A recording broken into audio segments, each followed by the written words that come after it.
Hello, dear fans, friends, and subscribers.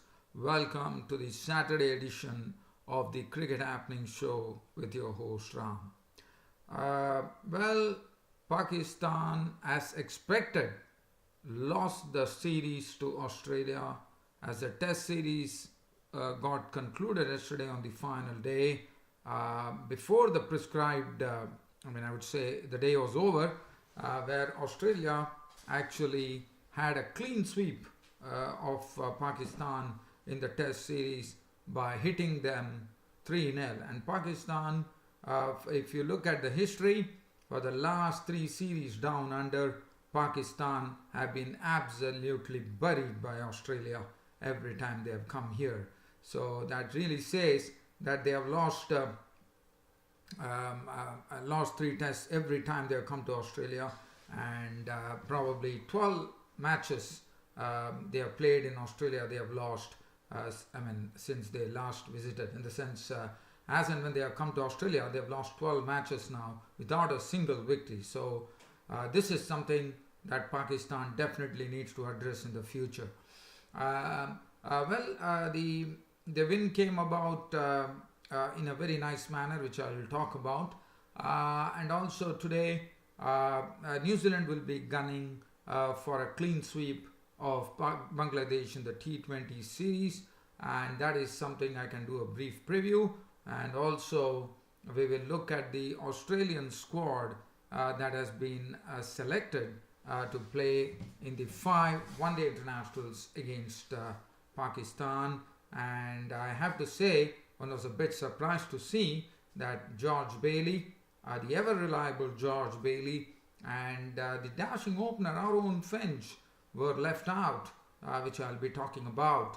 But first, let's head to the SCG, where Australia completed the clean sweep of the Test series 3-0. And let's have a look at what happened. So Pakistan were given a target of 465 runs. They had Azhar Ali and the night watchman Yasir Shah.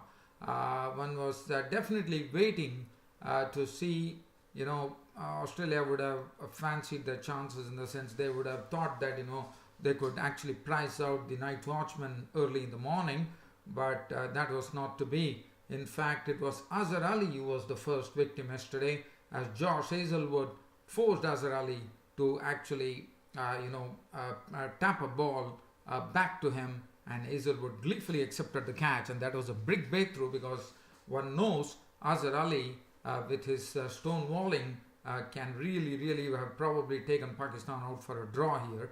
But Azhar Ali was out, and that was a big relief for Australia there, as he has been a sort of a very big contributor as far as this particular series is concerned. So he was out for 11 with one boundary, which made it 55 for 2. Babar Azam, now this was something which happened in the first innings as well, the only difference being that it was not in the same over. This time Babar Azam managed 9 runs with 2 boundaries, but again it was the man Josh Hazlewood, an identical delivery, trapping Babar Azam on his crease, and he was gone for 9 trapped LBW.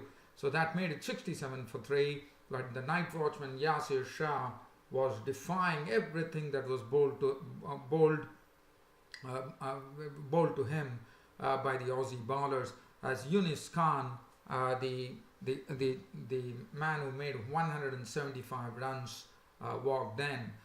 Yunus Khan, he decided to, he was the key for Pakistan now after losing 3 wickets, and Yunus Khan could not do much. Nathan Lyon was inducted into the attack, and Nathan Lyon forced Yunus Khan. He tempted Yunus Khan with a flighted delivery. Yunus Khan took the bait, trying to actually slog him over the mid-on region, but in the process the ball ended up in Josh Hazlewood's hands. He was gone for 13 with 2 boundaries, which made it 82 for 4, as the captain Misbah-ul Haq, the out-of-form captain Misbah-ul Haq, joined Yasir Shah at the crease. Yasir Shah, as I said, was defying everything. Things were going on in a not a nice manner, but definitely Yasir Shah was doing what was expected of him as a night watchman, but Steve O'Keefe came in to bowl, and Yasir Shah on his forward prod got an edge onto the ball, and Jackson Bird in the slip region showing some very good skills in the slip region by snapping up Yasir Shah, and Steve O'Keefe got his first wicket. So Yasir Shah was gone for 13, which made it 96 for 5, and Asad Shafiq walked in to join the out of form captain Misbah-ul-Haq. Misbah-ul-Haq definitely didn't start off in a nice manner. He did not look very convincing, but nevertheless what he did best was to play out time there as Asad Shafiq joined him. And Asad Shafiq in fact decided that he is going to play his strokes, and that's what he was precisely doing.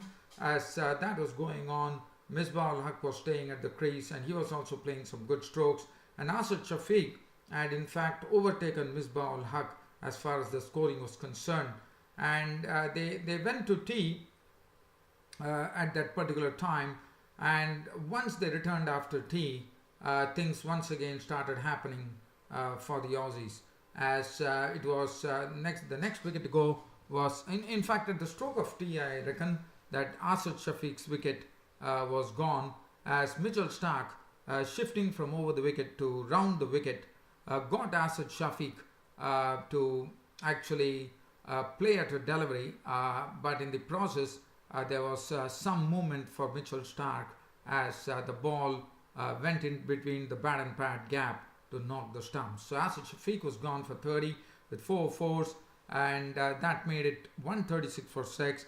And after that, it was Sarfaraz Ahmed who came in, and Sarfaraz Ahmed, as we know, likes to play in an aggressive vein, and that's what he precisely did.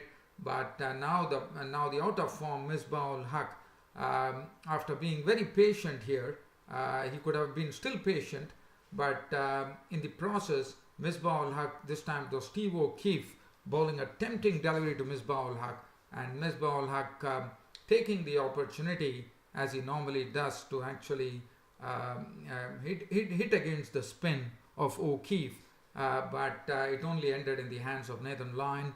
He was gone for 38 with 4 boundaries and a 6, which made it 188 for 7. And once Misbah-ul-Haq left, one knew the writing was on the wall for Pakistan. Now one was sure that Sarfaraz Ahmed, even though he would play his brand of game and he had only the tailenders to support, Wahab Riaz came in and joined Sarfaraz Ahmed, and Wahab Riaz immediately got into the groove right away, as he tonked 3 boundaries of the bowling of Nathan Lyon, and also he did a reverse sweep which went to the fence, and Nathan Lyon himself, the bowler, started applauding Wahab Riaz for hitting 3 boundaries in that over. But then it was Steve O'Keefe, the left arm spinner, getting his wicket when Wahab Riaz got probably a faint edge to the delivery and Wade behind the stumps doing the rest. So he was gone for 12 with 3 boundaries, which made it 202 for 8. Sarfaraz Ahmed was there, but then it was just a matter of time now, and that's what precisely happened. Mohammad Amir was run out for 5, and Imran Khan was the last wicket to go out, and it was only fitting that the best bowler, George Hazlewood, actually brought an end to this Pakistani innings and also to the end of the Test series, as Pakistan were all out for 244, and Australia actually winning this final Test match by 220 runs, and thus completing a clean sweep of Pakistan in this Test series.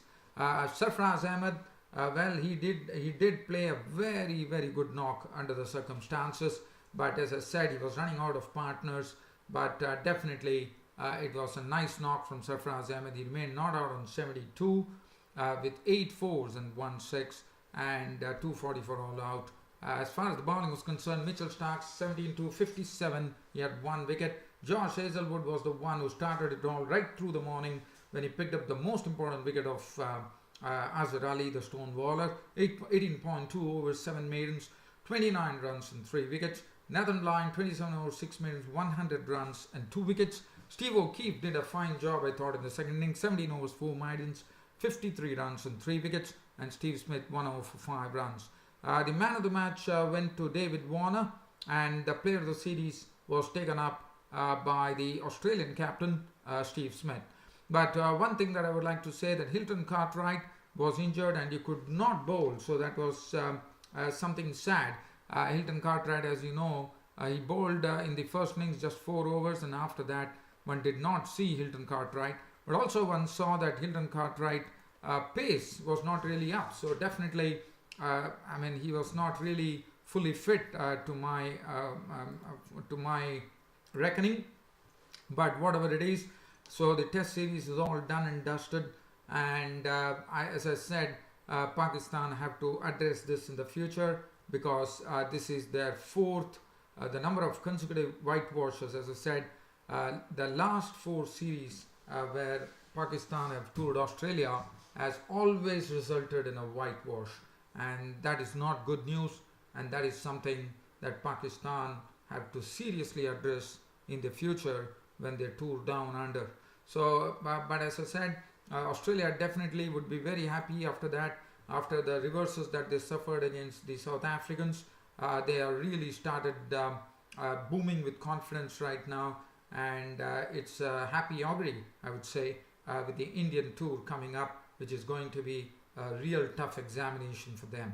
But nevertheless, commiserations to the Pakistan cricket team, who also did a fine job, but probably they could have done it much better. They could have shown more application, according to me, but the Aussie bowling also has to be credited for not allowing the Pakistan batsmen to really hold any sway. Well, so this is but one thing that Pakistan would be happy about is the heroic show that they put on the first test match, where chasing a huge total, Asad Shafiq made a century. So that will always remain in memory. That is something that Pakistan can take from this test series.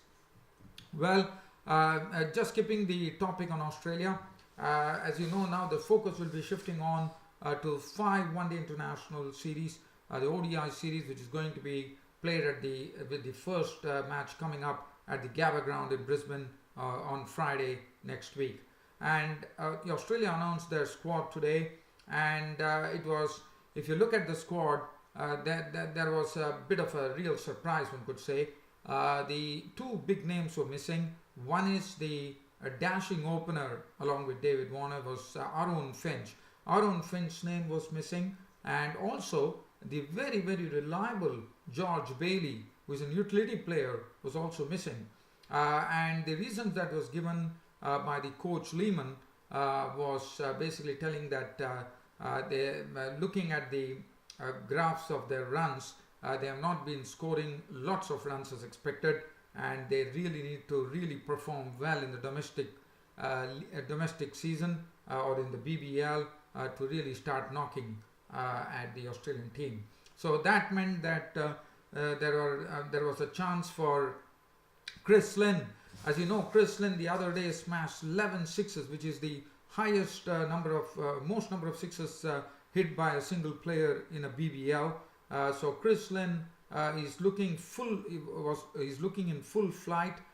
He's one who's a very dangerous bloke, according to me, because he believes in generating power from. He's like a Chris Gale player, one could say, because he really stands on the crease still and really swings his bat in a mighty manner, and that really sends the ball scurrying into the fence or over the fence. So Chris Lynn is a special package, according to me, and I would really say it's a good selection as far as Chris Lynn is concerned.